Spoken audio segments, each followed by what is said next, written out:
거의 뭐 스마트폰이나 핸드폰이 일상적인 그 활동, 주요 활동을 하는 하나의 도구가 됐고요. 그래서 여러 가지 문자라든지 여러 가지 동영상이라든지 일시적으로 제주도에서 한번 얘기 나온 것이 서울에 급속하게 단시일 내에 이제 퍼져나가는 그런 부분이 있기 때문에 아이들이 특정 부분에 대해서 상당히 민감하고 즉각적인 반응을 보이는 그런 패턴들이 많이 나타나게 된다. 교사분들도 한번 선생님들도 한번 생각을 해보셔야 될 부분이 옛날 방식으로 아이들을 윽박질르거나 이래가지고 아이들이 해결될 거다라고 하는 건 아마 현재 생각하기 상당히 어렵고요.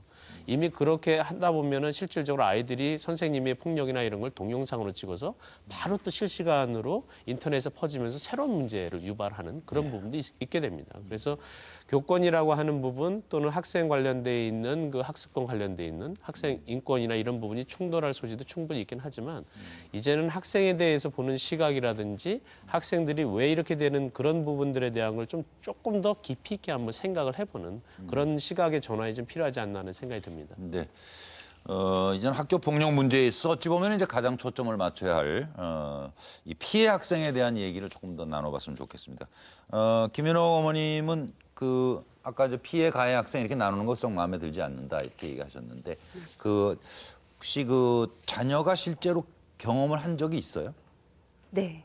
아, 애가? 네. 큰 애가요? 큰 아이가, 예. 지금 몇 학년? 지금 현재 중학교 2학년이고요. 네. 그 초등학교 다닐 때, 아, 그래요? 예, 경험을 한 적이 있습니다. 하실 수 있는 범위까지만 조금 어떤 경우였는지. 그러니까 이제 아이 성격 자체도 물론 참 중요한데요. 네, 그 네. 왕따를 당하는 요소 중에 하나인데 이제 저희 아이 같은 경우는 워낙에 좀 조용한 성격이에요. 조용한 예. 성격인데, 그러니까 뭐 아이들이 좋아하는 남자아이들이 대부분 좋아하는 축구라든가 네. 이런 거에서 이제 좀 배제가 되고 예, 그리고 이런 거에 이런 배제되는 걸 처음에 이제 본인도 몰랐다가 예, 그게 계속 장기화가 되니까 그 사이에 끼어들기가 점차 이제 본인이 점점 힘들어지고 힘들어지고. 예, 힘들어지고 그러다 보니까 이제 아이들하고 어울리는 대화라든지 이런 시간이 더 줄어들게 되니까 침묵으로 이제 이게 가는 거죠. 그래서 점점 말이 없어져요? 예, 그래서 이제 몰랐죠. 왜냐하면 집에 와서 이제 그런 얘기를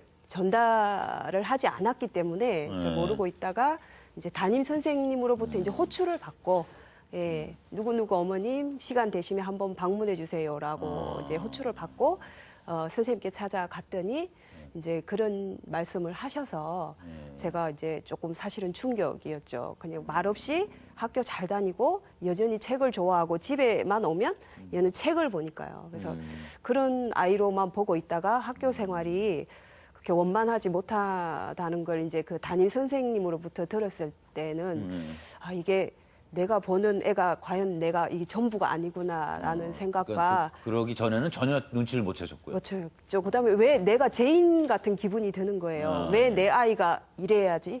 예, 라는 걸로 내가 그 부모인데 부모임에도 불구하고 왜 내가 죄인 같을까? 아이한테 미안한 생각이 굉장히 지금 좋아졌고요? 지금은 이제 그러니까 제일 문제되는 게 사실은 이렇게 왕따를 당하면 이제 자신감이 결여되는 것 같아요. 아이 스스로가. 그래서 본인이 피해의식이 있다 보니까 이제 내가 어떤 얘기를 해도 저 사람이 내 얘기를 들어줄까 뭐 이런 얘기가 있었는데 이제 극복한 것을 사례까지라고는 말씀드리기는 좀 그렇지만 이제 지금도 하고 있기는 합니다. 이제 아이하고 저는 아이가 학교 갈 때 뭐 학교 잘 갔다 와라는 인사보다는 오늘도 학교에서 재밌게 놀다 와라고 얘기를 하고요. 이제 그 저녁에는 오늘 그 제일 재밌었던 일이 뭐야라고 이제 물어보죠. 학교에서 무슨 일 중에 뭐가 재밌었어. 그렇게 이제 대화를 조금씩 하다 보면 처음에는 얘기를 안 했었는데 재미있었던 일을 재미없었어요. 뭐 이렇게 하다가 오늘 무슨 일이 있었어요. 제가 칭찬을 받았어요. 이렇게 했을 때 제가 조금씩 이제 오바를 하죠. 넌 정말 괜찮은 애야. 누가 다른 애가 갖지 못한 이런 부분이 있기 때문에 네, 이런 식으로 해서 이제 조금씩 대화의 시간이 길어져서 지금은 뭐 남자아임에도 불구하고 굉장히 좀 수다스러울 수다스러워요? 정도로 수다스러우면 그래도 큰 병은 아니에요. 말이 없으면 문제지. 이제 항상 왜 이런 사건이 나고 나면 왜 그 얘기를 누구한테 가까이 있는 누구에게나 왜 얘기를 좀 하지. 그런 생각이 들거든요. 너무 안타까워요. 왜 이렇게 침묵하는 겁니까, 피해 학생? 이게 사실은 이제 아이들이 엄마든 뭐 선생님이든 누구든지한테 가서 선생님이 불편해하고 엄마가 좀 귀찮을지 몰라도 엄마 누가 괴롭혀? 누가 어떻게 해? 이렇게 얘기할 몸으로 아플 거 아니에요. 그렇죠. 이렇게 얘기하는 그때는 사실 저희 생각에는 그렇게 위험하지 않습니다. 도움을 계속 구하고 있거든요. 네. 근데 이제 나중에 엄마한테 얘기를 했더니 엄마 아빠한테 얘기했더니 엄마 아빠의 반응이 야 너는 왜 바보처럼 가만히 있어? 너는 왜 손이 없어 발이 없어? 너 왜 맞고만 다녀? 그렇죠. 이런 식으로 이제 얘기를 하게 되면 나중에 이제 아이는 친구한테 괴롭힘 당하고 엄마한테 도와달라고 얘기했는데 엄마한테 또 혼나고 네. 그럼 얘가 얘기할 때가 점점 없어지죠. 그래서 이제 사실은 이제 더 이상 도움을 구하지 않게 되는 입을 다물게 될 때가 정말 위험할 때라고 저희는 생각을 하고요. 이제 얘기를 안 하는 이유가 여러 가지가 있습니다. 처음에 이제 가장 일반적인 게 좋은 의미죠. 우리 엄마가 걱정할까 봐. 엄마한테 걱정을 끼쳐드리고 싶지 않아서 이게 처음에 이제 이런 아이도 있고요. 그러니까 사실 저희가 피해 가해 이런 거 얘기할 때 싸잡아서 얘기하는 거는 전부 위험한 것 같아요. 가해 친구들도 10명이면 10명이 다 이유가 다르고 피해 친구들 성격도 다르고. 그렇죠. 다 다르고. 네. 그런데 우리가 가해 대책, 피해 대책 이렇게 한 통으로 얘기를 하면은 좀 이렇게 그 문제가 있는 것 같은데 하여튼 이 피해하는 거가 말을 안 하는 게 좋은 의미에서도 있고요. 그 다음에 제일 여기서 중요하고 핵심적이라고 생각하는 건 얘기해봤자 해결이 안 된다. 얘기해봤자 그래서 엄마한테 얘기 안 하는 이유 중에 그 많은 이유 중에 하나가 그겠습니다. 엄마가 이런 얘기를 하면 욱해서 학교에 가서 뒤집어 엎을 거야. 그러면 뒷감당은 내가 해야 돼. 이거 해결도 안 돼. 뭐 이런 생각을 하게 되니까 이제 아이가 엄마한테 얘기를 안 하게 되는데 이게 제일 무서운 것 같아요. 어른에 대한 불신. 내가 얘기해봤자 해결 안 된다. 그렇죠. 그리고 뒤에는 또 애들이 이제 협박을 할 때 엄마한테 얘기하기만 해봐. 너 나중에 보자. 이렇게 얘기하면 이제 그것 때문에 얘기를 못 하거든요. 갈 곳이 없네. 그렇죠. 의지할 그래서 데가 없고. 그것까지도 엄마한테 맡길 수 있을 정도의 그런 신뢰. 그게 또 이제 학교하고 연결이 되는 신뢰가 이어져야 될 텐데 그 신뢰가 없기 때문에 사실은 얘기를 안 하는 것 같아요. 말씀 듣다 보니까 이제 하나하나 다 다르다 상황이. 네, 그래서 네. 정말로 우리 아이들에 대한 대책이 필요하지 않느냐. 정말 아이들 하나하나에 대한 그런 생각이 드는데 뭐 눈에 띄는 징후들이 좀 있지 않을까 싶어요. 단장님 보시기에 어때요? 네. 스스로 목숨을 건 대구 중학생도 매일매일 가족들 몰래 제 몸에 수많은 멍들을 보면서 한탄했어요. 이런 얘기가 참 우리 가슴 아프게 하는데. 예, 방금 말씀하신 대로 그 가정에서도 아이가 집단 괴롭힘이나 이렇게 뭐 따돌림을 당할 시에 알 수 있는 징후들이 몇 가지 있습니다. 좀 말씀을 드릴게요. 아이가 자주 몸이 아프다고 하거나 학교 가기를 꺼려한다든지 그리고 자꾸 이렇게 집에서 전학 가고 싶다, 우리 집 이사를 가지 않느냐라는 말들을 할 때는 일단 학교 가고 싶지 않는 여러 가지 이제 또래들 간의 문제가 예상이 되고요. 또 보면은 자주 비싼 물건을 잊어버리거나 옷이 구겨지거나 하는 경우가 많이 있습니다. 그럴 경우도 건풍갈지 등을 조금 예상해 볼 만한 징후가 될 것 같아요. 그리고 자주 멍하게 이렇게 집중하지 못한다든지 핸드폰이나 뭐가 울릴 때 깜짝깜짝 놀랜다든지 그럴 때 아이들로부터 혹시 문자 협박을 받는지 아는지를 좀 잘 알 수 있을 것 같아요. 그런 것들. 그리고 또 평상시보다 용돈이나 좀 비싼 물건들을 자주 사달라고 할 때도 원래 그러지 않은 아이인데 그런 모습을 보일 때는 아이랑 좀 조용히 어떤 변화가 있는지를 좀 이렇게 낌새를 차리시고 대화를 시도할 것이 필요할 것 같고요. 특히나 또 쉬는 날이거나 이런 데도 집에를 나가지를 않는다든지 그러한 것들. 또 교사 입장에서 발견할 수 있는 여러 가지 징후가 있습니다. 저희가 주장하기를 맨날 그 교사의 아이 어떤 그 초기 징후를 발견하는 것은 굉장히 중요한 감지 시스템 중에 하나인데요. 자주 이렇게 교무실을 배회하거나 뭔가를 말하고 싶어하는 그런 눈빛을 보낸다든지 또 보건실에 가서 자주 이렇게 배가 아프다고 가서 누워있는 아이들도 있습니다. 그런 아이들 꼭 대화 한번 건네보시고요. 그리고 친구들이 이야기할 때 특별한 아이 이야기가 나오면 자주 비웃음거리가 된다든지 놀림거리가 될 때는 혹시 그 학생이 학급에서 따돌림을 당하고 있는지 아닌지를 한번 이렇게 면밀히 관찰하실 필요가 있는 그런 징후들로 보여집니다. 요즘 많이 속상하실 것 같아요, 단장. 예, 이 일을 저희- 하신 지 얼마나 되셨어요?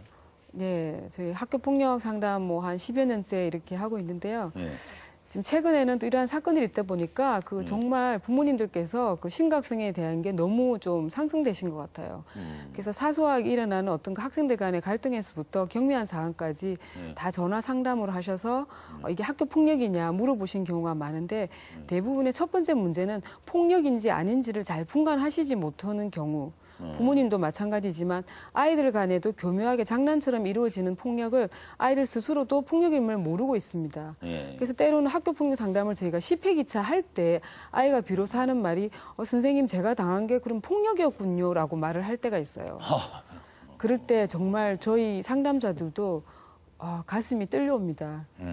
폭력을 당했는데도 스스로도 폭력인 줄 모르고 그게 잘못된 또래의 소속감으로 느끼고 있다든지 예. 그런 모습을 볼 때 정말 저희 성인들 된 입장에서 안타깝게 여겨야 되고요. 그 잘잘못을 구별을 못하는 거 아니에요 지금? 예, 잘잘못 구별도 못하지만 자기가 피해를 입었음에도 불구하고 그 피해를 인정하기가 힘듦. 그만큼 또래들의 학생들한테는 또래 관계가 매우 중요합니다. 네. 그 아이들 속에서 속해 있고 또 소속감 느끼고 인정받는 그렇죠. 그런 네. 욕구들이 자기가 피해자임에도 불구하고 그거를 유지하고 스스로, 싶어서 소속감을. 예.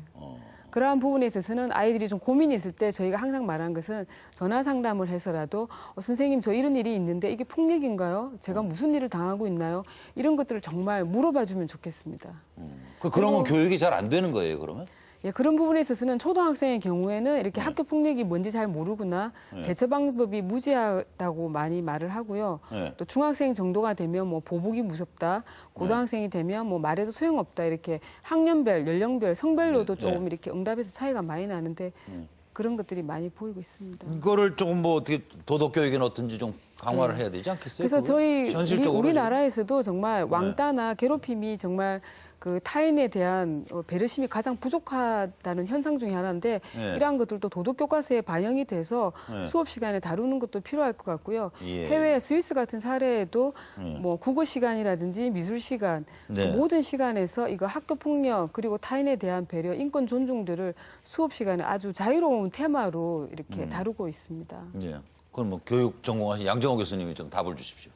이거 어떻게 바뀌어야 될지. 뭐 왕따가 됐든지 따돌림이 됐든지 가장 중요한 거는 뭐 사후에 지금처럼 이제 문제가 발생을 해서 뭐 사회적으로 뭐 언론이나 방송에서 계속 지속적으로 한 몇 주간 얘기해가지고 그 부분에 대한 관심을 기울이는 거는 제가 보기엔 이미 늦었다 이렇게 볼 수가 있고요.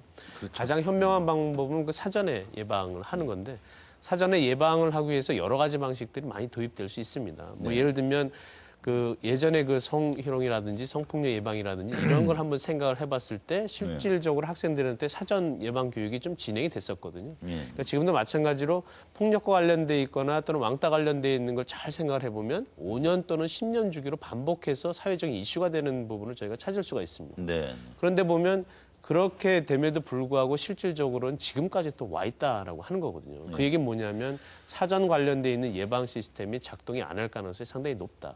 그러니까 그 부분에 대한 걸 우리가 조금 한번 깊이 있게 좀 반성할 필요도 있고요. 그 부분에 대한 걸 어떻게 잘 할 수 있는지에 대한 논의가 조금